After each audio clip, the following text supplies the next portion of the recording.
Cuando nosotros vamos a hablar de hemodinámica, ¿ok?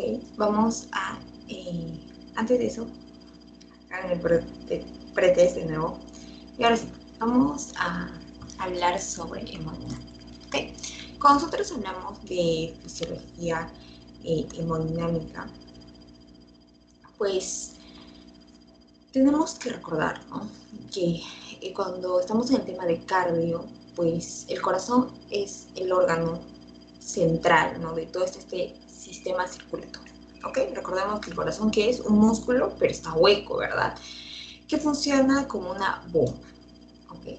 Entonces, el corazón es importante porque tiene por función hacer que la sangre pues circule por todos nuestros organismos, eso ya sabemos, ¿verdad? Y recordemos que el corazón, que por así decirlo, torpemente lanza la sangre, ¿ok? Y esta va a circular a través de nuestros vasos, ¿verdad? Y nuestros vasos sanguíneos. Y este fluido, que va a ser la sangre, que va a circular por estos vasos, para que se pueda movilizar o pueda desplazarse, tiene que haber una gradiente de presión. ¿Okay? Porque si no existiría esta gradiente de presión, la sangre pues no podría movilizarse, ¿okay? Entonces, tienen que entender que la sangre se moviliza de mayor a menor presión. Cuando esta sangre se moviliza, pues va a haber una fuerza que se opone a la sangre, ¿okay? Y esa va a ser la resistencia vascular, ¿okay? Entonces, si nosotros nos ponemos a dibujar y este es nuestro vasito, así por acá, entonces acá hay sangre, ¿verdad? La sangre va a venir, va a venir, va a venir y va a circular. Pero la sangre no circula así como quiere, no circula, dice, ok, va a pasar libremente, ¿no? Para que la sangre pueda moverse, tiene que haber una gradiente de presión, ¿ok? Una gradiente de presión. Y bueno, y algo va a venir algo que se le va a oponer a nuestra sangre. ¿Okay? Este algo que se le va a oponer a nuestra sangre, okay, es llamada resistencia vascular. ¿Okay? Entonces, así funciona. ¿Okay? Entonces, si nosotros hablamos de hemodinamia, hemo, ¿qué es? Sangre, ¿verdad? Dinamia es movimiento, ¿no? Entonces, cuando nosotros hablamos de este tema, pues vamos a estudiar los principios físicos que van a ver el movimiento de flujo de sangre sobre el sistema circulatorio.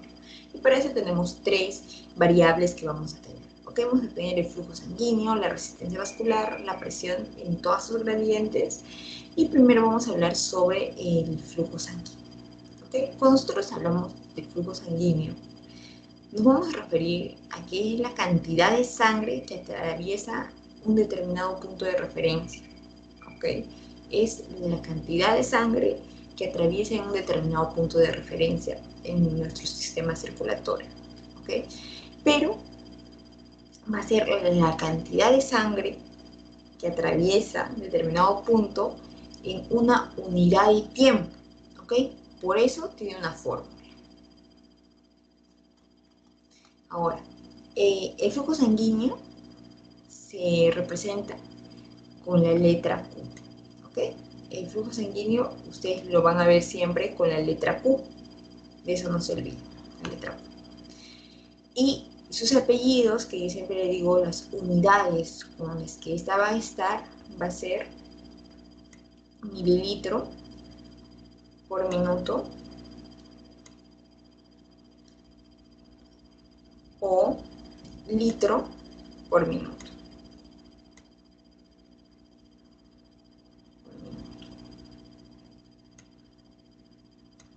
Listo. Ahí va. Ahí están los dos. ¿Ok? Entonces, hay que tener en cuenta esta fórmula de flujo sanguíneo. ¿Por qué? Porque el flujo sanguíneo, recordemos, va a ser directamente proporcional al volumen de la sangre en una unidad de tiempo. ¿Okay? Entonces, cuando nosotros hablamos de todo este flujo sanguíneo, el volumen, el tiempo, ¿ok? Vamos a recordar primero que en condiciones normales nuestro cuerpo, cuando está bien, el flujo sanguíneo es de 5 litros por minuto. ¿Eso qué quiere decir?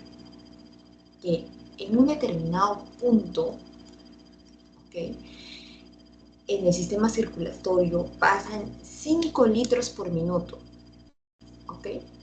Fisiológicamente, en condiciones normales. ¿Okay? Ahora vamos a hablar sobre los fluidos. ¿Okay? Vamos a hablar sobre los fluidos que se van a dividir en dos grupos. Los líquidos o fluidos ideales y los fluidos reales. ¿Okay? Y esos a su vez se van a subdividir en fluidos newtonianos u homogéneos y en fluidos no newtonianos o heterogéneos. ¿Okay? Entonces, ¿por qué? ¿Por qué hablamos de eso? ¿Por qué es importante ver qué tipo de fluido es? Porque de acuerdo a eso también se van a movilizar. ¿Ok? Entonces aquí tenemos esto. Los fluidos ideales. ¿Ok? Es cuando ofrecen resistencia al desplazamiento. ¿Ok? Son fluidos que ofrecen resistencia a nuestro desplazamiento. Sin embargo, los fluidos reales es cuando el líquido opuesto en el movimiento ofrece resistencia por tener viscosidad. O sea, si usted les pregunta, ¿qué tipo de fluido es la sangre? Ustedes tienen que decir que es un fluido real. ¿Okay? ¿Por qué? Porque ofrece esa resistencia, ¿no? Y los fluidos ideales no ofrecen resistencia al desplazamiento. Ahora, si nosotros hablamos sobre fluidos homogéneos, ¿ok? Vamos a tener aquí a los fluidos que tienen la viscosidad que es constante, no varía. ¿Okay? Mantiene la viscosidad constante incluso cuando están a distintas velocidades. Por ejemplo, ¿quién es el agua? Las soluciones de electrolitos. También tenemos los fluidos no newtonianos o heterogéneos que presentan una viscosidad variable. Por ejemplo, la sangre, ¿no? En diferentes velocidades se modifica su viscosidad dependiendo de las dimensiones del tubo y del tipo de flujo. ¿Okay?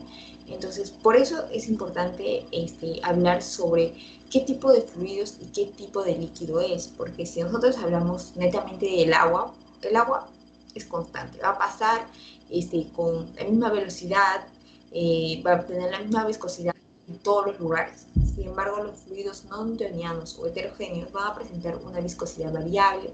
Por ejemplo, la sangre va a va a ir a una velocidad más rápida, supongo, si hay un vaso con una dimensión más ancha, ¿verdad? Pero ¿qué pasa si encontramos un vaso con una dimensión más pequeña? La sangre pues va a disminuir, ¿no?, su velocidad porque tienen que pasar por un lugar más estrecho, por así decirlo. Entonces va a depender de las dimensiones del tubo, del tipo de fluido, pero recuerden que la sangre es un fluido real, no newtoniano o heterogéneo. ¿Ok? Entonces, y aquí ahora sí vamos a hablar sobre los tipos de flujo. ¿Ok? El flujo laminar. El flujo laminar es cuando la sangre, ¿ok?, la sangre avanza a través de los vasos sanguíneos. Mira, aquí hemos puesto un ejemplo. Este es el vaso sanguíneo. ¿Ok? Este es el vaso. Acá hay un vaso sanguíneo, como siempre. Y la sangre va a avanzar, ¿no? La sangre está aquí avanzando, así, avanzando la sangre. Pero ¿qué pasa o por qué se le considera flujo laminar? Porque cuando la sangre avanza a través de estos vasos, va a desarrollar esto. ¿Qué va a pasar? Que en esta parte de acá arriba, por así decirlo, lo que sucede es que las paredes, o sea, los costados de este vaso, va a generar una resistencia. ¿Okay? Va a generar una resistencia. Y eso hace que las velocidades de la sangre cambien. Mira, si en las paredes está teniendo una resistencia, o sea, está yendo opuesto a la sangre. Está yendo opuesto a la sangre. La fuerza. Entonces, la sangre que está al costado de las paredes va a ir más despacio. Y la sangre que está en el centro pues va a avanzar más rápido. por eso se forma así, como un pico, ¿no? ¿Por qué? Porque en las paredes hay resistencia. ¿Okay? Entonces, en condiciones normales, en condiciones fisiológicas, este tipo de flujo es denominado flujo por capas, ¿ok? Flujo por capas o flujo laminar, ¿ok? Flujo por capas. Entonces, ¿cuáles son sus características? Va a ser unidireccional y caudal constante. Ese va a ser sus características de este tipo de flujo laminar. ¿Okay? Unidireccional y caudal constante. Ahora, si nosotros somos más como que minuciosos, nos damos más cuenta, vamos a ver que este fluido se desplaza en láminas coaxiales o en capas concéntricas, ¿okay? Dentro del vaso. ¿Okay? Entonces, todas las partículas se mueven sin excepción paralelamente al eje vascular. ¿Okay? Entonces, vamos a tener acá la velocidad del flujo cero en la pared del vaso y máximo en el centro del vaso. ¿Okay? Y por eso va a generar también cuando ustedes hablen o vean una imagen así, este perfil parabólico. ¿Okay? Este perfil parabólico que tiene aquí, perfil parabólico, va a ser por eso. ¿Okay? Entonces, si en su examen les pregunta perfil parabólico, flujo por capas, unidireccional, caudal constante, todo se refiere a ¿quién? Al flujo laminar.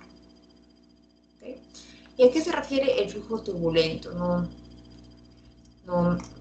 sé qué es. ¿Okay? El flujo turbulento es el que se produce cuando se va a desorganizar todo el flujo laminar. ¿Okay? El flujo laminar iba constante, por capas, ¿sí o no? En las paredes menos resistencia y en el centro iba más rápido. ¿Okay? Pero en el flujo turbulento se produce cuando todo este flujo laminar está desorganizado, hay una modificación en relación a la velocidad, calibre, densidad, el pico de viscosidad del líquido, todo. Entonces hay turbulencia, ¿okay? Por eso se llama flujo turbulento. Hay turbulencia del flujo, ¿ok?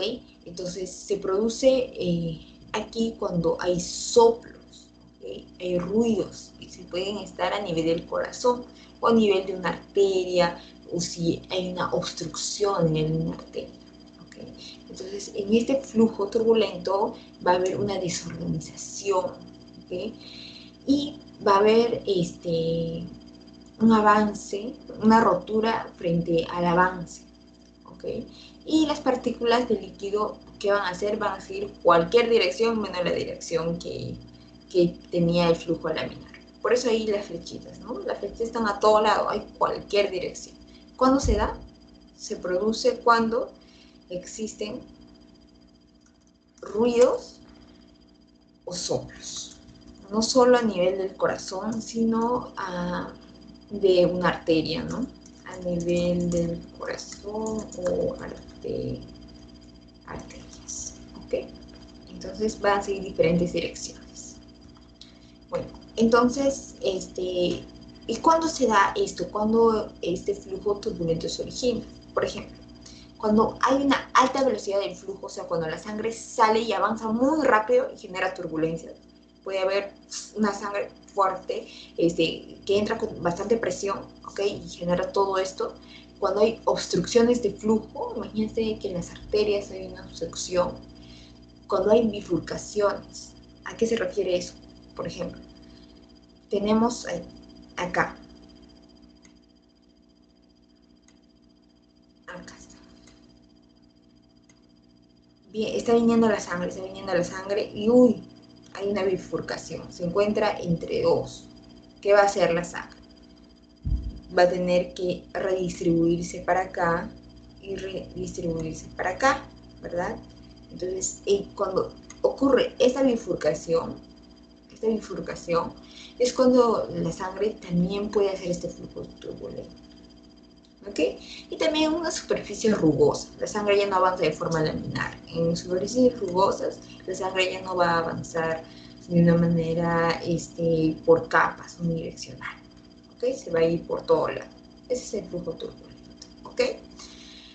Ok. Entonces, ya habiendo hablado de eso, vamos a hablar sobre el número de Reynolds. ¿Ok? El número de Reynolds es muy importante. Es importante, ¿por qué? Porque de alguna manera va a determinar si el flujo es laminar o turbulento. ¿Ok? ¿Para qué sirve este número de Reynolds? Para eso, para determinar si el flujo es laminar o turbulento. Para eso nos va a servir. ¿Ok?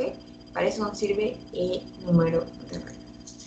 Ahora, el número de Reynolds es un número que no tiene unidades, que no tiene apellidos. Por ejemplo, acá yo les había hablado del flujo sanguíneo. ¿Cuáles son sus apellidos? ¿Cuáles son sus unidades? Estos, ¿no? Mililitros por minuto, litros por minuto. Esas son sus unidades. Pero el número de Reynolds no tiene estas unidades, no tiene acá, no vemos unidades. ¿Ok? Entonces es adimensional. Entonces, otra característica del número de Reynolds es que es adimensional. ¿Ok? Es adimensional. Esa es otra característica que tiene que saber. ¿Ok? Y bueno, aquí tenemos a la fórmula. Es una fórmula pues muy grande que posee bastantes numeritos, por ejemplo, densidad del número de Reynolds, densidad de la sangre, diámetro del vaso sanguíneo, velocidad del flujo sanguíneo, viscosidad de la sangre, o sea, todo eso tenemos que saber para determinar esto, ¿no?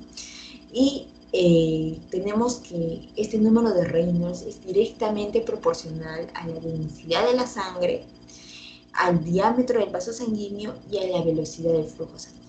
¿Okay? Siempre cuando vean acá esto es directamente proporcional y esto es directamente proporcional. ¿Okay? Y esto aquí va a ser inversamente proporcional. ¿Okay? Entonces, es inversamente proporcional a la velocidad del flujo sanguíneo y directamente proporcional a todos. Así se van a recordar. ¿Okay?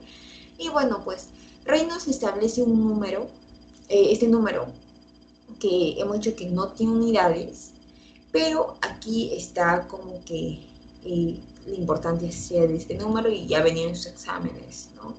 Si el número es menor a 2000, es laminar. Y si el número es mayor de 2000, es turbulento. ¿Ok? Entonces, eso es lo que tienen que saber. Es importante, les saben en sus exámenes. Ojito. Y nada más. No tienen que aprenderse la fórmula, pero si quieren saber qué es directamente proporcional la densidad, el diámetro, la velocidad, pues es necesario, ¿no? Okay. Ahora vamos a hablar por qué Reynolds, por qué creó este número, ¿no? De alguna manera, por qué es importante la viscosidad, densidad y todo eso. Entonces aquí vamos a ver la viscosidad, ¿ok? Ya ustedes saben qué es viscosidad. La viscosidad es la resistencia que oponen los líquidos a su deformación, ¿verdad? Eh, los líquidos en movimiento, ¿ok? Cuando un líquido está en movimiento sufre una serie de deformaciones, ¿ok? Y eso también incluye la resistencia al flujo que estos van a tener. Entonces, la viscosidad según Newton, ¿ok? La viscosidad según Newton resulta del cociente entre la tensión de propulsión o la fuerza de cizalladura y la gradiente de velocidad. Y esto es entre las distintas capas de todos los líquidos. Entonces, para eso se creó una fórmula, ¿no? Es esta fórmula de acá. Esta clase llena de fórmulas. ¿Qué es esta fórmula? N se representa viscosidad, ¿ok? No se olviden, la N es viscosidad. El flujo sanguíneo se representa por una Q, ¿verdad? La N va a ser viscosidad. ¿Okay? Entonces, la viscosidad va a tener también apellidos, por así decirlo, ¿okay? Va a tener unidades acá, no como el número de Reynolds que no tiene unidades. ¿Cuáles son las unidades de la viscosidad? Pues va a ser pascales, ¿okay? Pascales por segundo, o también puede ser Poise. ¿Okay? Esas son sus unidades que van a tener. Ahora, la viscosidad de la sangre va a ser, la viscosidad de la sangre es de 0.045, ¿ok? Pues, ¿okay? Es muy poquita, ¿verdad? Pero la del agua, imagínense, la del agua es de 0.01. Pues, ¿ok? Es importante saber esto. Entonces, la viscosidad puede variar en cambios, ¿ok? La viscosidad puede variar en cambios que vamos a tener. ¿En qué condiciones puede variar la viscosidad? La viscosidad puede variar en hematocrito. ¿Por qué? Porque la proporción de sangre que corresponde a a los glóbulos rojos, ¿okay? Va a guardar relación entre la parte líquida, o sea, del plasma, y los elementos formes. ¿Okay? Entonces, si aumenta o disminuye la viscosidad, va a cambiar eso. ¿Okay? También va a cambiar en relación a las proteínas y a la resistencia de la formación de un glóbulo rojo. ¿Okay? Entonces, en estas condiciones, pues la sangre, de alguna manera, la viscosidad va a cambiar. ¿Okay? Entonces, conforme va incrementando, ¿ok? O va reduciendo, va incrementando el hematocrito. Recordemos que la sangre aumenta debido a los cambios formes que va a poseer, ¿ok? Ahora, si nosotros hablamos de la viscosidad del plasma, la viscosidad del plasma es 1.5 veces a la del agua, ¿ok? Y el plasma, vamos a poner a las proteínas, por ejemplo. Aquí tenemos a las proteínas del plasma, a la albúmina, a las globulinas. ¿Qué pasa si ellas aumentan la viscosidad? Va a incrementarse también, ¿verdad? O sea, todo tiene relación. No se la aprendan así como que esto tiene que pasar, sino guarden relación.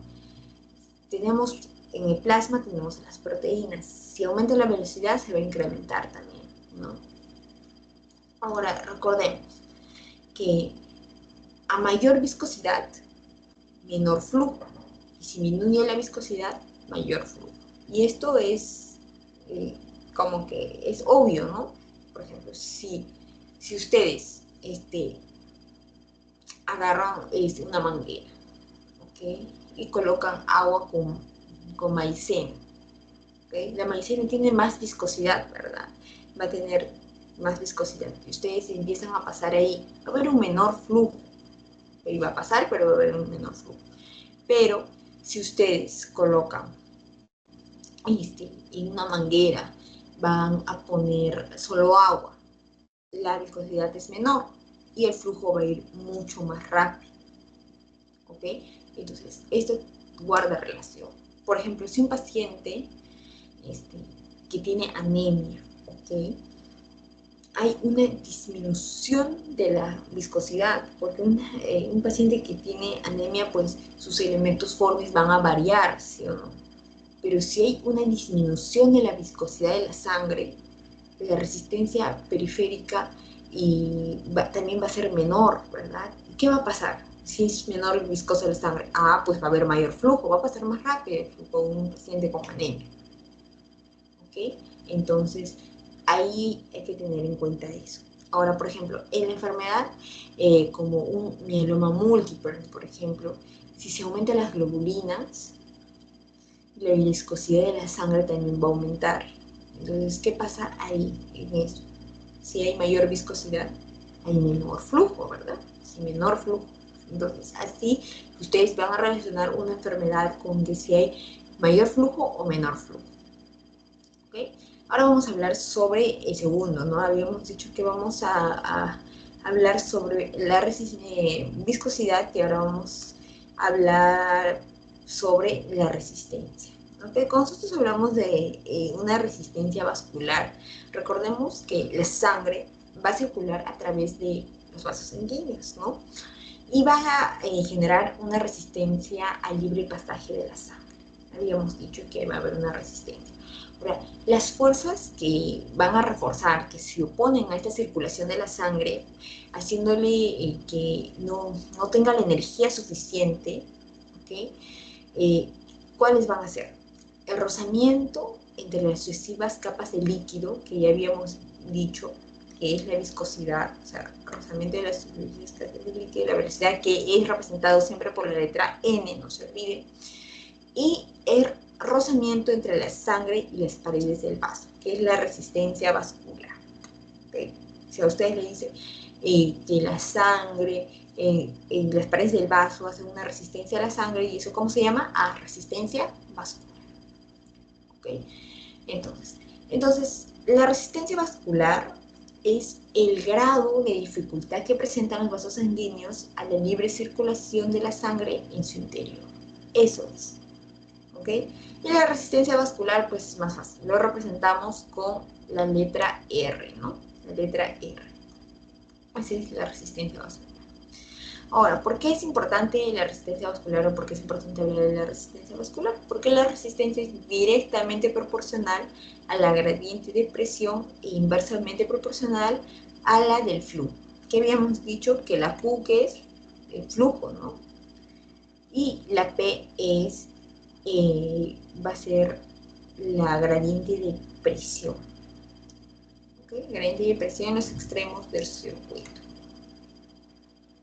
¿Okay? Entonces, si nosotros vemos la resistencia vascular periférica, está en relación a la vasoconstricción y a la vasodilatación.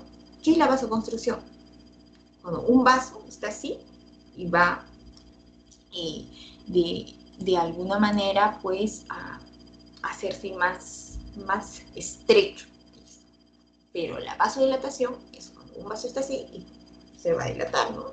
Entonces, eso, si el vaso está estrecho, ¿la sangre va a pasar más rápido? No, pues la sangre no pasa más rápido. Pero si el vaso está dilatado, pues va a haber un mayor flujo de la sangre. Entonces, si hay constricción, la resistencia vascular pues va a aumentar. Y si hay vasodilatación, la resistencia que va a pasar va a disminuir. No es necesario haber resistencia. Entonces va a pasar con mucha normalidad. ¿Okay? Entonces, a mayor espesor tenga la pared, mayor resistencia, y a menor espesor, menor resistencia. ¿Okay? Eso es como que algo que es entendible, que tiene que pasar. ¿Okay? Ahora, para eso tenemos dos cositas de que hablar, ¿ok? De la resistencia en serie y de la resistencia en paralelo. Cuando nosotros hablamos de la resistencia vascular periférica, vamos a hablar bastante sobre la localización, ¿no? De las pequeñas arterias, arteriolas y la estructura, ¿no? Que es predominantemente de alguna de estas, ¿ok?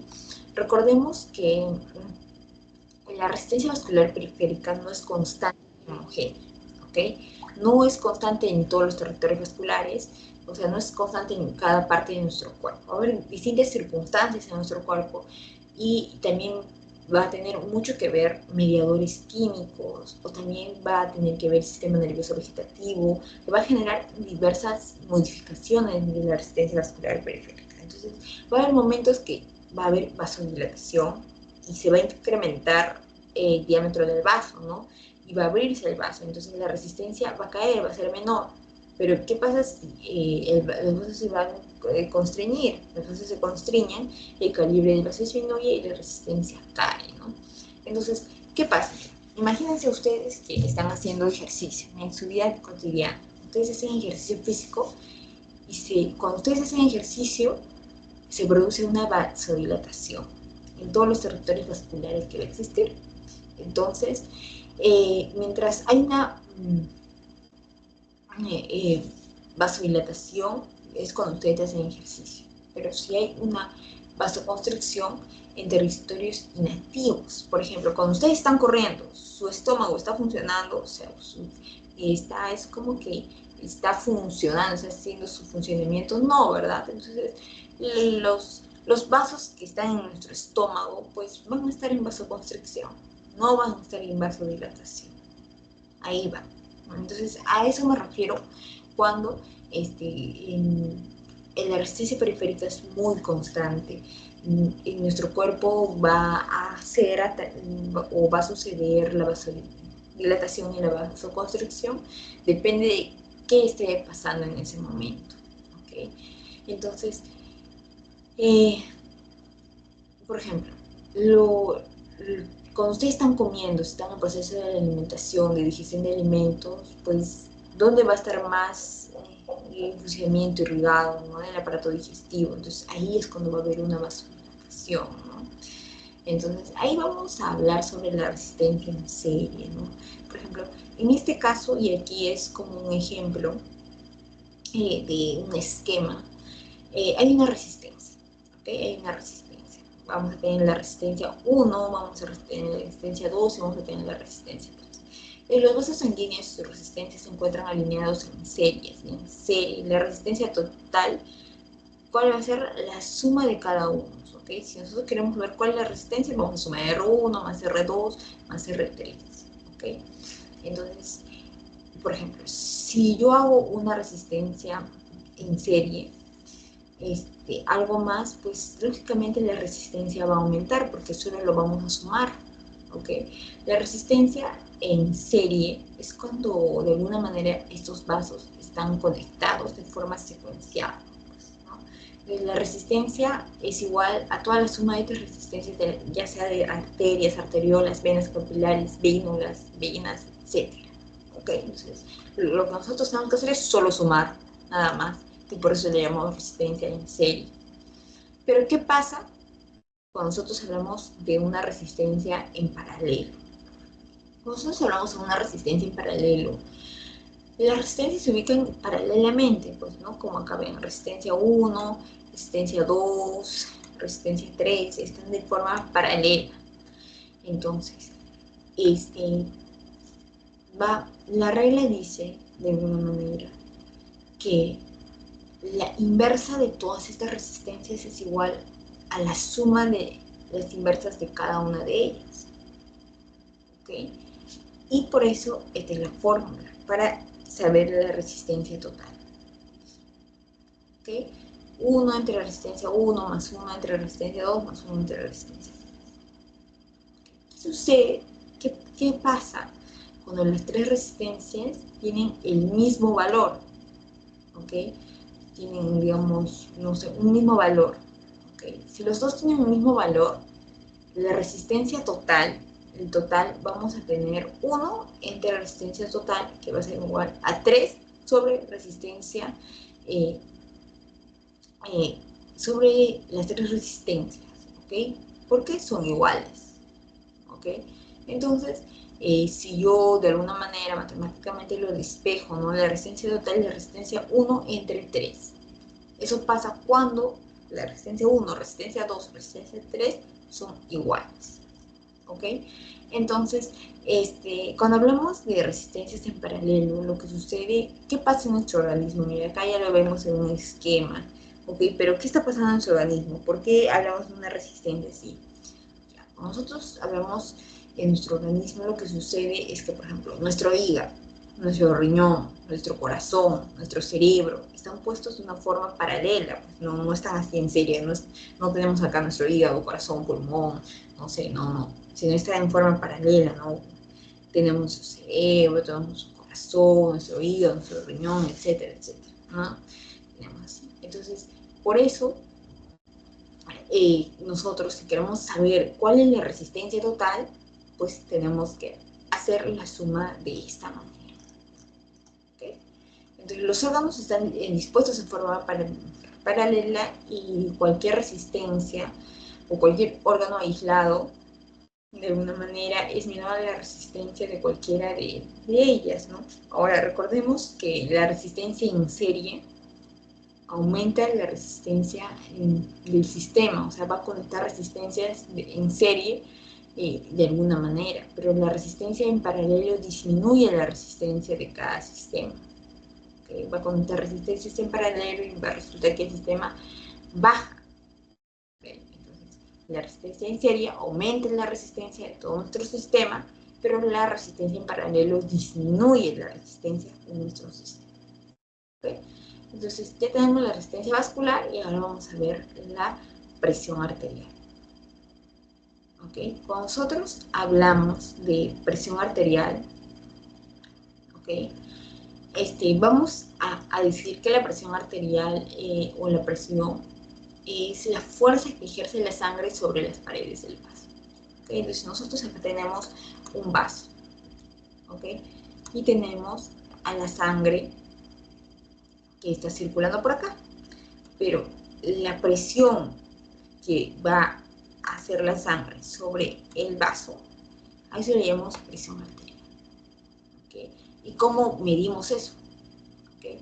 La presión es la fuerza aplicada o ejercida, por eso la presión es igual a fuerza sobre la superficie por la que aplica la fuerza. ¿Por qué superficie está aplicando la fuerza? ¿Okay? Sus unidades, sus apellidos son milímetros de mercurio, centímetros de agua o todos. ¿Okay? Entonces recordemos que la presión arterial no es igual en todo tampoco el sistema cardiovascular. Cuando la sangre sale, ¿de dónde sale la sangre? De los ventrículos, ¿verdad? ¿Y dónde sale? Del ventrículo izquierdo. Sale con una fuerza gigante, ¿ok? La sangre va a salir con una fuerza del ventrículo izquierdo, va a salir con una fuerza de 120 milímetros de mercurio, ¿ok? Con esa fuerza no puede llegar a los capilares, o sea, con ese 120 milímetros de mercurio que el corazón, pues nosotros tenemos acá, ¿verdad? Así el corazón, yo lo dibujo así, en representación. Acá está ventrículo izquierdo, ¿okay? Y que va a salir la sangre con 120, no va a llegar a nuestros capilares, ¿okay? El capilar soporta máximo una presión no mayor de 35 milímetros de mercurio. Imagínate que llegue una presión de 120, explota los capilares, ¿no? Entonces, la presión, mientras que va aumentando o va avanzando la sangre, ¿qué va a pasar? Va a disminuir. Es lógica, ustedes colocan una manguera y colocan bastante presión. En su mano la presión es como que va a ser muy fuerte, pero mientras que ya va a llegar a donde quieren que llegue, la presión va a disminuir, ¿no? Va a ser menor. Entonces ustedes saben, las arterias de menor calibre, de mayor calibre a menor calibre, ¿verdad? Y pues las de pequeño calibre son los capilares, ¿no? Entonces si viene de 120, al capilar ya va a llegar con una fuerza menor, ¿no? Va a generar menor. Entonces va a depender bastante, entre otras, la presión del vaso, si el vaso está en relajación, el vaso está dilatado, va a ser en vasoconstricción. La presión arterial no siempre va a ser la misma, ¿ok? Y aquí vamos a hablar pues, sobre la presión arterial sistólica y la presión arterial diastólica. ¿Por qué? ¿Por qué pasa eso? La presión máxima que alcanza la sangre al salir del ventrículo izquierdo, o sea, la presión máxima que va a alcanzar esta sangre en cada ciclo cardíaco, su valor es de 120. ¿Okay? Y la presión arterial diastólica, la presión que se genera durante la diástole cardíaca, o sea, cuando el corazón, cuando el corazón se relaja, ¿no? Su valor va a ser de 70. Entonces, por eso nosotros decimos presión arterial normal a 120 sobre 70. ¿Ya? 120 sobre 70. Pero esto cambia en el lugar donde lo vamos a tomar, ¿verdad? Ustedes habrán visto, pues, en sus clases de práctica, seminario, que si ustedes toman la presión pedia, la presión poplitea, la presión yugular y así en distintas partes del cuerpo, la presión cambia, no es la misma. ¿Ok? Entonces, vamos a ver que para que esta presión arterial, la sangre, se pueda mover, hemos dicho que la sangre se mueve, circula siempre cuando hay una gradiente de presión, de mayor a menor presión. ¿Okay? Entonces, la fuerza impulsadora para el movimiento de la sangre es la diferencia de presiones. ¿Okay? Y la fuerza que se pone en la circulación de la sangre es la resistencia vascular. Entonces, para eso vino un señor y creó, pues, nuestra querida ley de Poisson, el señor Jean Poisson. Dijo, vamos a determinar que el flujo sanguíneo, ¿okay?, es directamente proporcional a la constante pi y una gradiente de presión de radio al cuadrado y es inversamente proporcional a 8 veces la viscosidad de la sangre por la longitud del vaso. ¿Okay? Entonces vemos que aquí en esta ley pues hay demasiadas variables, por así decirlo, y ya habíamos hablado de las variables, ¿no? Y bueno, el pi es un número universal. Entonces, hay 4 variables. La gradiente de presión, el radio. ¿Por qué es importante el radio? Porque a un mayor radio, pues mayor va a ser como que mayor flujo, ¿no? Va a haber mayor flujo, la viscosidad, la longitud del vaso también. Entonces, cualquiera de ellas va a variar y va a determinar pues nuestro flujo sanguíneo también para que cambie. ¿Okay? Entonces, por eso es importante todas estas variables. ¿Quién es el que logra generar mayor cambio de todas estas variables en nuestro flujo sanguíneo? Y el que va a generar mayor cambio es nuestro querido radio. ¿Okay?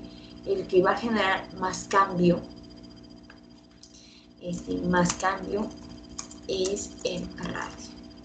¿Okay? Y el vaso va a hacer de alguna manera que el flujo cambie, porque lleva una potencia a la 4, entonces se va a multiplicar 4 por 4, o sea, 4 veces el radio, entonces va a cambiar bastante, ¿no? Entonces, si nosotros simplificamos esta forma, nosotros simplificamos la ley de Poisson, diciendo que el flujo va a depender fundamentalmente del radio del vaso, por eso esta variable cambia si tiene potencia 4 y esas modificaciones importantes en el flujo también, entonces los datos van a variar. Van a variar, pero no van a variar mucho el flujo sanguíneo, entonces podemos decir que Q es igual a radio al cuadrado. Así de sencillo. ¿Ok? Entonces, prácticamente nos interesa el diámetro del vaso nada más sanguíneo. Las pequeñas vasodilataciones, las pequeñas vasoconstricciones se va a generar un marcado cambio en nuestro flujo sanguíneo. ¿Ok? Y la resistencia es la fuerza que de alguna manera se opone al pasaje de la sangre que va a ir de forma libre, ¿no? Entonces ahorita vamos a ver eso. Pero esa es la presión arterial. Ahora vamos a tener a nuestra resistencia, ¿no? La resistencia se opone al pasaje de la sangre, pues, ¿no? De forma libre, y tiene esa fórmula, ¿okay? La resistencia es 8 veces la viscosidad de la sangre por la longitud del vaso y es inversamente proporcional al pi y al radio al cuadrado. ¿Okay? Entonces, prácticamente, si nosotros simplificamos toda esta fórmula, ¿okay? Si nosotros simplificamos esta fórmula, la resistencia guarda relación bastante con el vaso, ¿verdad? Pero en forma inversa, entonces es inversamente proporcional al radio del vaso, porque está acá abajo, el radio del vaso, ¿verdad? Acá abajo. Entonces, si el vaso se cerrara solamente la mitad, la resistencia sería igual a 1 sobre medio a la cuarta, ¿no? Y así es. Y el resultado es 16, pasa como un numerador. ¿Okay? Entonces, aquí vamos a sacar conclusiones de todo esto. Cuando el vaso se cierra a la mitad, ¿okay? Tenemos acá el vaso, tenemos acá un vaso, ¿no? Acá está el vaso. Este vasito se cierra a la mitad, ya esto, chao, ya no hay. Se cierra a la mitad. ¿Qué va a pasar? La resistencia se eleva, ¿verdad?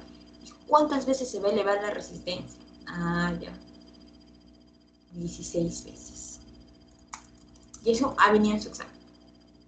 ¿Ok? Entonces, la cosa es, si el vaso se cierra, la resistencia aumenta 16 veces. ¿Ok? Y va a haber pequeñas variaciones en el radio, en la relación de resistencia, y va a generar marcados cambios. ¿Ok? Pero recordemos que si se cierra la mitad del vaso, la resistencia aumenta, ¿cuánto? 16 veces. Eso es lo importante. ¿Ok? Y ahí vamos a ver que si radialmente la resistencia baja y el flujo sanguíneo, pues va a aumentar también. ¿Ok? Entonces, bueno, eso es lo que tenemos aquí. Ahora vamos a tener que esa formulita, ¿sí? La presión arterial es el gasto cardíaco por la resistencia vascular periférica. Si el radio disminuye, la resistencia aumenta y el flujo sanguíneo también va a disminuir.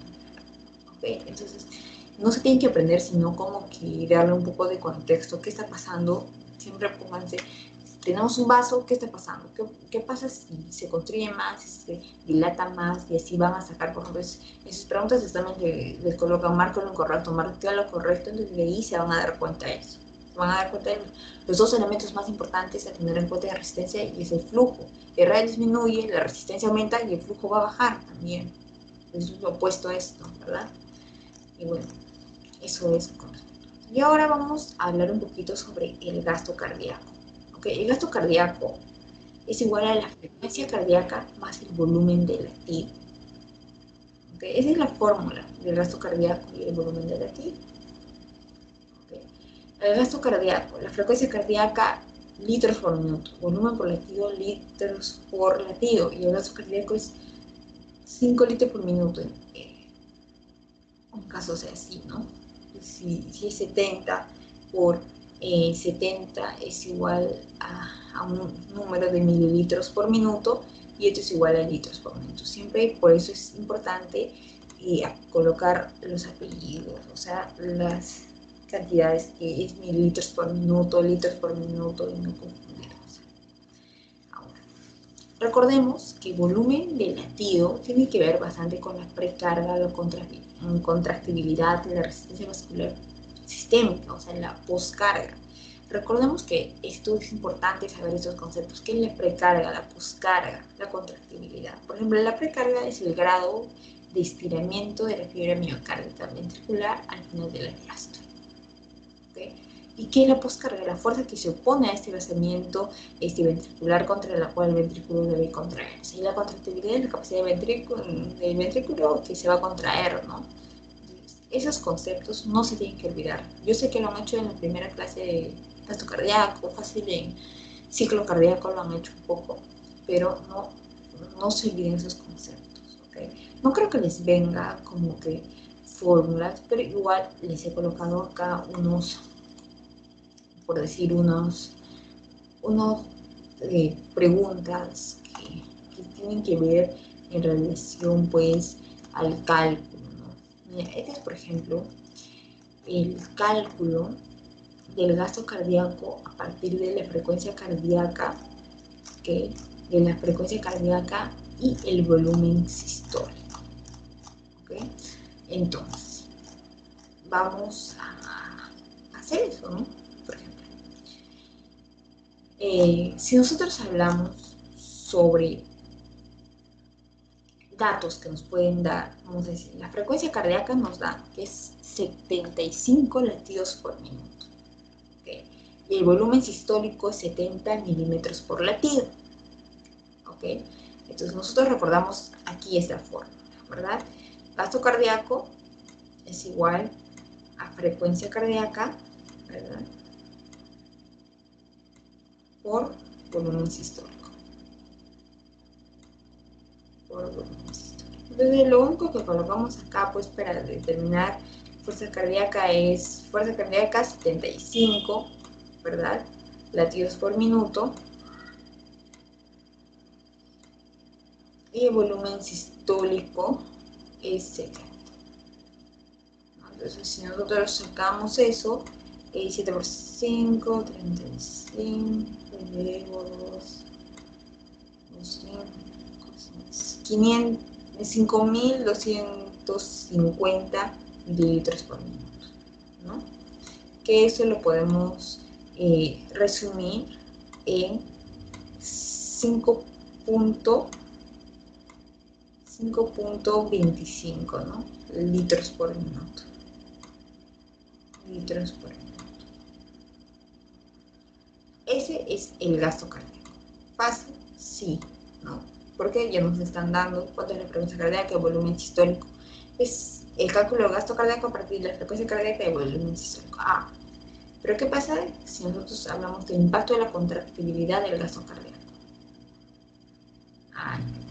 Nosotros hablamos de, por ejemplo, por así decir, impacto, ¿no?, de la contractibilidad en el gasto cardíaco. Nos dan datos, ¿no? El volumen diastólico final, o sea, la precarga, es de 120. El volumen sistólico final es de 60 mililitros. La frecuencia cardíaca es 70 latidos por minuto. Nos preguntan, si la contractibilidad del corazón aumentara y el volumen sistólico final disminuye a 50 mililitros, ¿cuál es el nuevo gasto cardíaco? Entonces, recordemos, ¿no? Gasto cardíaco es igual a frecuencia cardíaca por volumen sistólico. Pero el volumen sistólico, ¿okay?, volumen sistólico va a ser igual al volumen, de alguna manera, que nosotros vamos a ver, volumen diastólico final sobre menos volumen sistólico final. ¿Ok? Entonces, el volumen sistólico va a hacer eso. Si nosotros reemplazamos en esta fórmula de acá, el gasto cardíaco, ¿cuánto es? Frecuencia cardíaca, 70.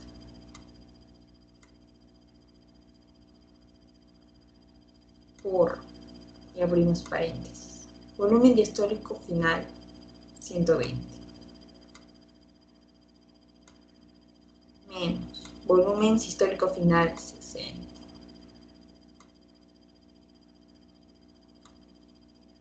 Entonces nosotros vamos a tener, ¿no?, 70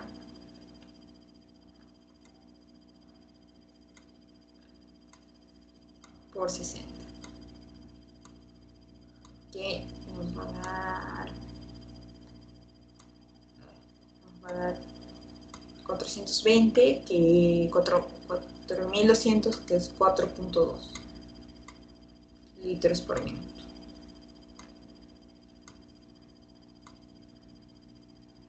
¿Verdad? Pero eso es, ¿ok?, con el volumen sistólico, ¿ok?, versus el número sistólico original y el volumen diastólico final y el volumen sistólico final. ¿Okay? Pero ¿qué pasa si nosotros hacemos con el nuevo volumen sistólico con mayor contractibilidad? ¿Okay? ¿Qué pasa? Que en vez de 60, ¿okay?, en vez de poner acá 120 menos 60, pondríamos menos 50. Y ahí saldría como 120 menos 50, 70. ¿Okay? Entonces, si a nosotros en la pregunta nos están colocando si la contractibilidad del corazón aumenta y el volumen sistólico al final disminuye en 50, por eso hemos colocado 50, ¿cuál sería nuestro nuevo gasto cardíaco? Entonces, nuestro nuevo gasto cardíaco, de alguna manera, sería de 4.2, que es lo fisiológicamente hablando normal, a lo que saldría con 50, que es 4.9 litros por minuto. Y así quedaría. ¿Okay? Este es el nuevo gasto cardíaco. El aumento de la contractibilidad va a aumentar el gasto cardíaco de 4,2 a 4,9 litros por minuto. Y ese es el impacto de la contractibilidad de un gasto cardíaco. ¿Ok? Y bueno, eso es todo. Recuerden, esto no les va a venir, pero eso es para que recuerden un poco cómo se dan estas fórmulas. Igual creo que ya lo han hecho en seminario y todo. Y por qué es importante recordar el gasto cardíaco si alguno quiere ser cardiólogo. Recuerden revisar el Guyton, el Boron y hagan el post-test, por favor. Ahí está el link que pueden hacer el post-test. Están las preguntas. Y bueno, pues gracias. Si tienen alguna pregunta sería genial que me la hagan llegar. Y no se olviden que vamos a tener la parte 2.0, que es la parte de fisiología, de ventilatorio. ¿Ok? Así que, ¿tienen preguntas? No, doctora.